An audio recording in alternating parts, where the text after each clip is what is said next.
Reinaldo esmigalhou o Mendonça com toda razão, porque é o seguinte, então, tá começando a politização de novo do judiciário, o Mendonça querem transformar ele no novo Sérgio Moro, enquanto o presidente Lula acerta na questão da comparação com o Paraguai. Vamos ver juntos.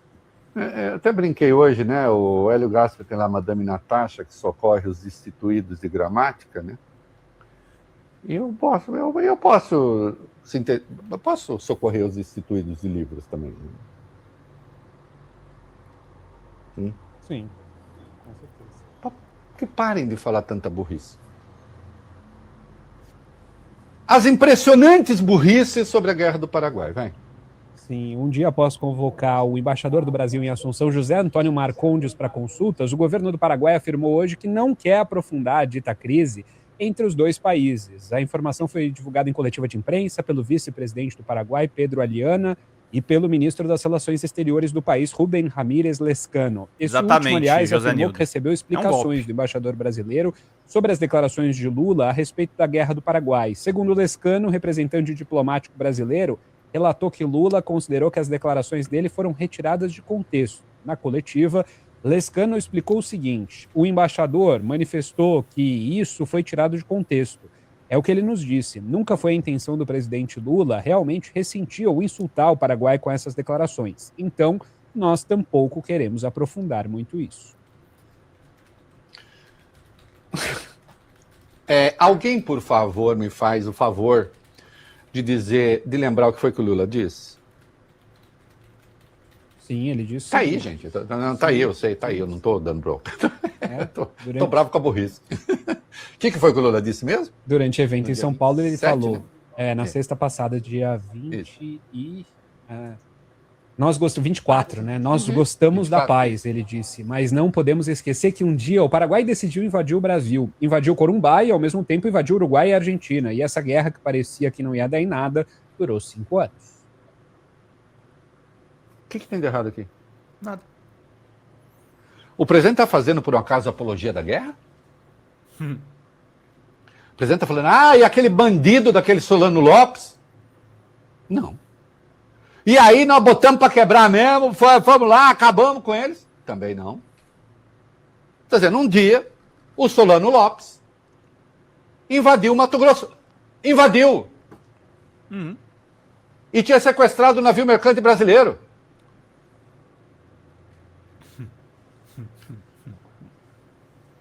Governou o Paraguai como um ditador, um caudilho de 1862 a 1870. E, deixa eu dizer uma coisa.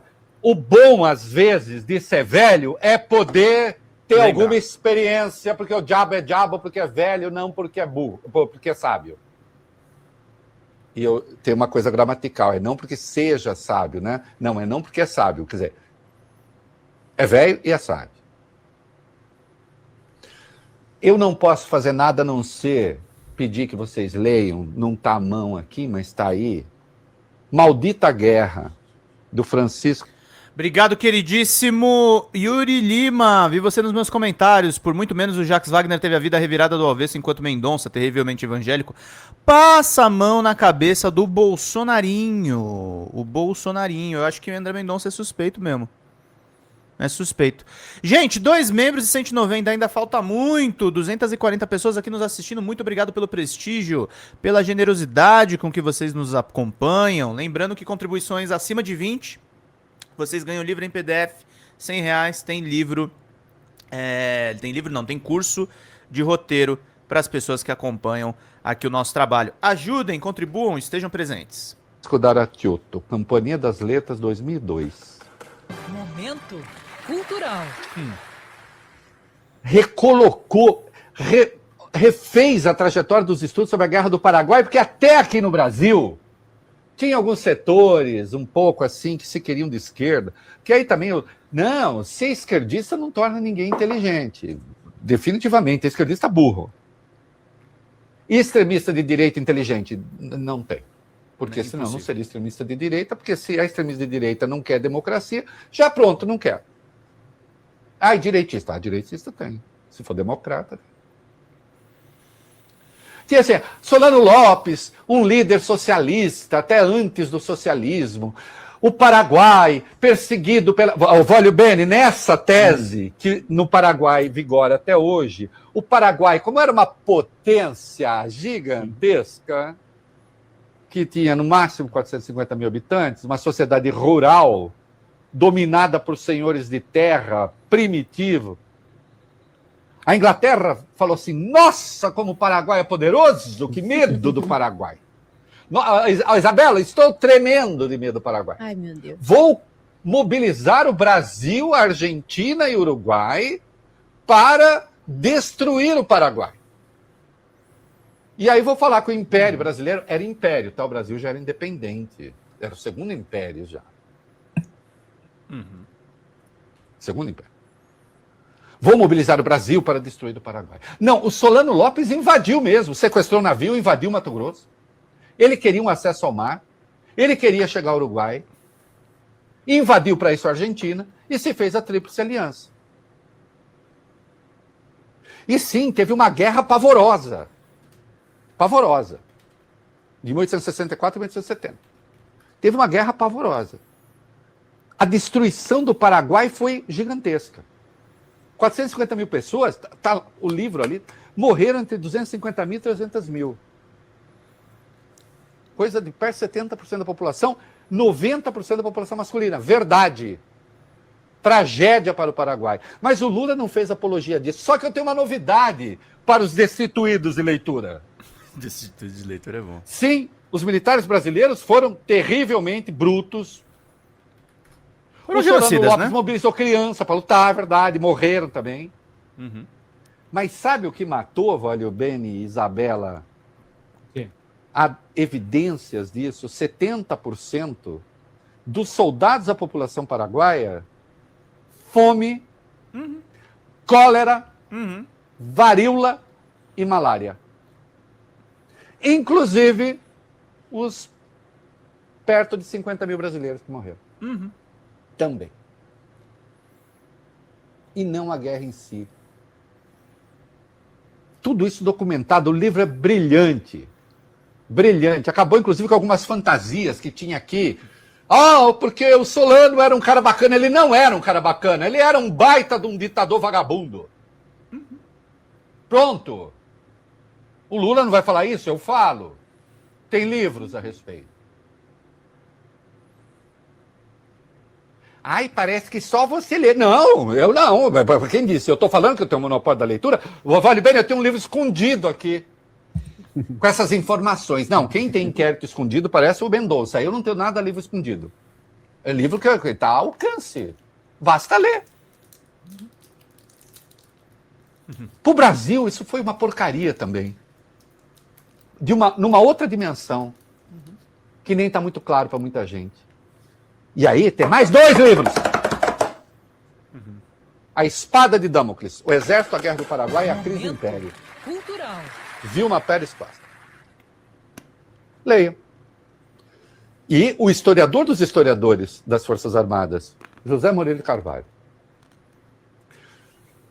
O Império Brasileiro, segundo o Império, Dom Pedro era um civilista, Dom Pedro II. Sabe o que a Guerra do Paraguai fez? A Guerra do Paraguai fez com que o Exército ganhasse um tal poder no Brasil. O poder militar brasileiro, que depois se revela por uma sucessão de golpes não punidos, o primeiro a ser punido é este. Livros de novo. Está aqui. Carlos Utopia Fico, Autoritária muito importante. Brasileira. Foi por causa da Guerra do Paraguai. Aí, O primeiro golpe, que no caso o Reinaldo vai se referir, é o golpe da República. Os militares passam a ter um protagonismo. Outro golpe militar, 1964, para se vingar do getulismo. Espera só um pouquinho, apertei um negócio errado aqui. Vamos lá. os militares disseram, deixa com a gente. A Guerra do Paraguai prepara o golpe da República. História, bebê. História. Né?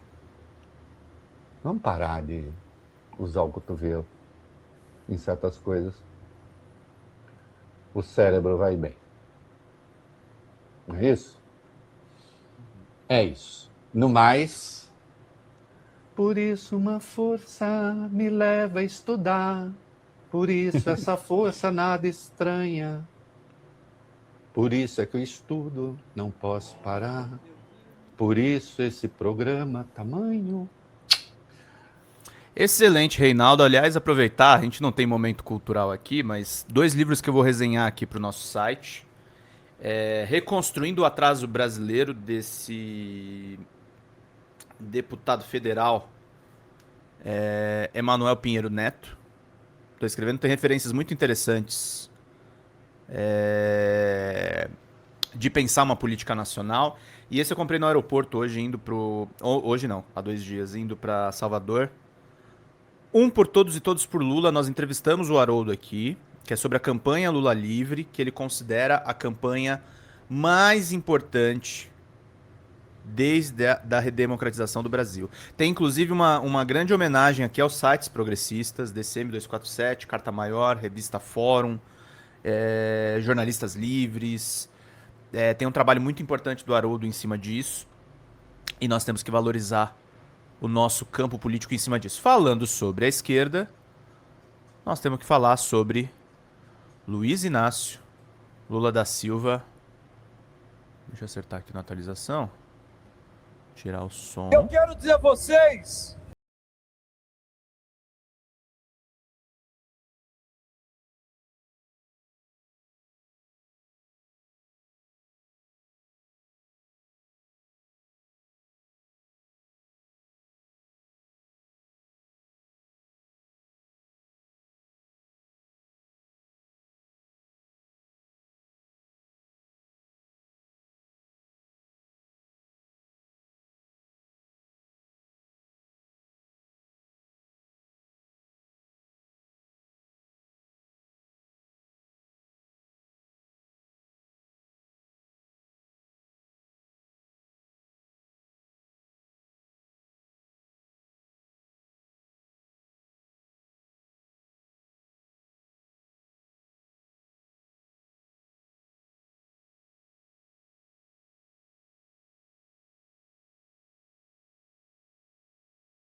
Queridos, agora vai começar a guerra, tá?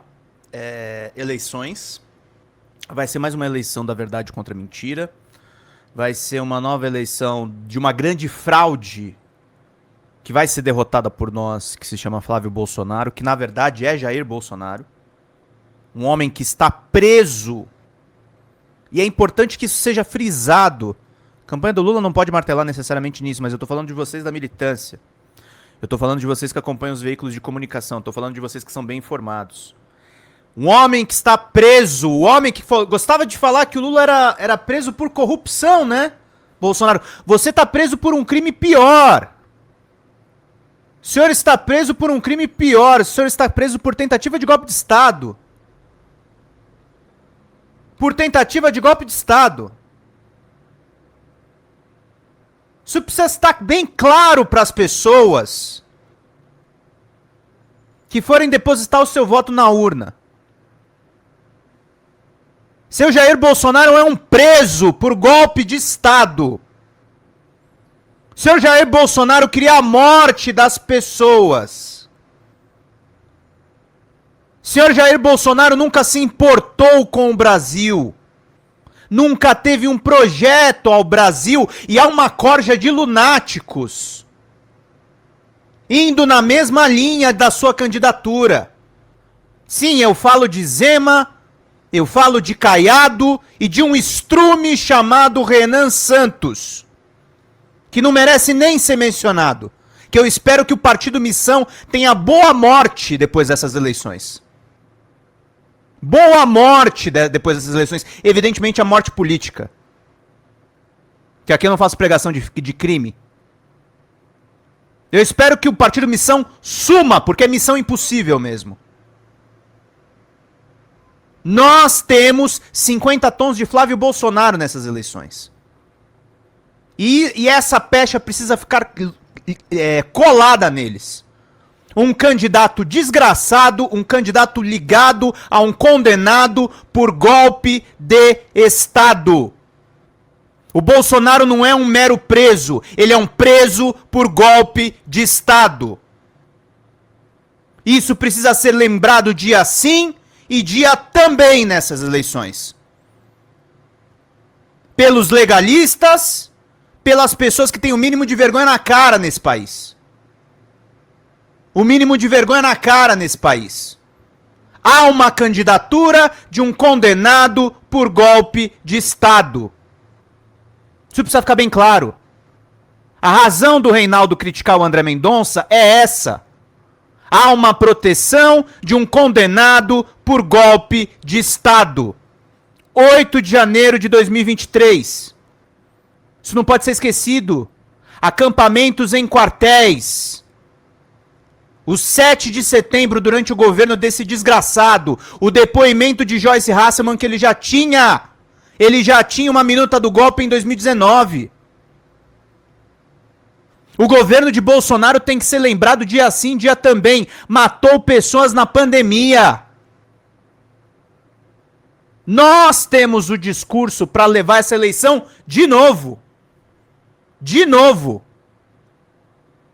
Porque nós temos a defesa, a melhor defesa contra a interferência internacional. Nós estamos concorrendo contra um condenado por golpe de Estado. E isso precisa ficar claro para você que nos assiste. Isso tem que ficar claro para você que nos acompanha. Há um condenado por golpe de Estado do outro lado. Não é só o Flávio Bolsonaro. E também, sendo o Flávio Bolsonaro, tem o escândalo Dark Horse. O Flávio Bolsonaro não gosta de falar que ele é o Jair Bolsonaro? Eles têm um condenado por golpe de Estado. Marcos mandou, a questão é que eles têm orgulho de terem tentado um golpe. E tem uma parcela da população que diz que o tempo bom é da ditadura. Mas nós temos que combater esse discurso, Marcos. Nós temos que passar por essa tormenta. O Jair Bolsonaro é a última tormenta pelo fim da ditadura militar. A eleição de um homem como o Lula é a consolidação dos direitos democráticos. É a consolidação de um futuro para o Brasil. O que essa gente faz, desde o golpe do Temer, é sequestrar o futuro desse país. É sequestrar o futuro desse país porque Lula teve um olhar para os descamisados. Lula teve um olhar para os mais pobres. Lula teve um olhar realmente para o verdadeiro futuro do Brasil. Então, meus caros, a eleição é contra um golpista. Flávio Bolsonaro é um golpista. Flávio Bolsonaro, por procuração, é o filhote do golpista mor. Ele é o consultor do golpista, ele é o poste do Bolsonaro. Eles não gostam de falar que o Haddad é o poste do Lula? É o poste do Jair Bolsonaro, que vai ser tombado nessas eleições. E essa família inteira que seja toda presa. Que o Alexandre de Moraes e a Polícia Federal tomem as providências. Para não deixar essa vagabundagem toda fugir. Eles têm que ser presos. Presos, a gente tem que falar de prisão nessa eleição. Cadeia nessa vagabundagem. Nós temos sim um discurso de segurança pública. Nós temos um discurso de segurança pública nacional e internacional. Nós defendemos a nossa soberania. Nós temos um discurso da batalha contra a fome. Nós temos um discurso de defesa da cultura. Exatamente, Valdira. O Bolsonaro, em 2018, na campanha presidencial, teve a pachorra de falar que a milícia da Bahia seria bem-vinda no Rio de Janeiro. Se procurar, vão achar o vídeo. Pois é, Souza Dene entendeu a importância. Enquanto eu tô falando aqui com vocês, mandem R$2, mandem R$5, mandem o que vocês puderem nos superchats e nos Pix. Se você tá gostando desse editorial. Nós estamos concorrendo contra golpistas, golpistas de Estado. Isso é fundamental que o nosso campo político entenda. Que o nosso campo político abrace. Flávio Bolsonaro é a representação do golpe. Ele não é só o cara do Dark Horse, e a questão do Dark Horse não pode ser esquecida. Todo dia, dia sim e dia também, nós temos que lembrar que Flávio Bolsonaro pediu mais de 130 milhões de reais para Daniel Vorcaro numa ligação telefônica e que isso foi registrado pelo Intercept Brasil. Nós temos que lembrar que Paulo Figueiredo tem uma mansão de 6 milhões nos Estados Unidos, denunciada pela agência pública. Nós temos que lembrar que a produção do Dark Horse foi denunciada pelo DCM e pela revista Fórum. Oi gente, eu sou a Sara Miranda do Folha TV. Eu tô aqui para agradecer sua presença no nosso canal e pedir para você continuar apoiando o nosso jornalismo progressista independente, que precisa muito da sua ajuda. A primeira coisa, se você não está inscrito no nosso canal, já faz isso agora e receba as notificações das nossas lives. Além disso, você pode acompanhar toda a nossa programação durante a semana. Também tem outras formas de você continuar nos apoiando financeiramente. Uma delas é pelo Pix, folhademocrata@gmail.com. Também temos o apoia-se/Folha TV, onde você faz contribuições mensais e recorrentes e nos ajuda muito. Além disso, você pode se tornar membro do nosso canal. Clica lá no YouTube em tornar-se membro, veja qual é o pacote que melhor cabe no seu bolso e fique mais pertinho da gente, inclusive em grupo de WhatsApp com toda a nossa equipe com quem você pode interagir. Apoiar um canal progressista também é uma forma de militância. Então fica aqui com a gente, apoia o Folha TV, eu te vejo nas próximas lives. Beijo, até mais!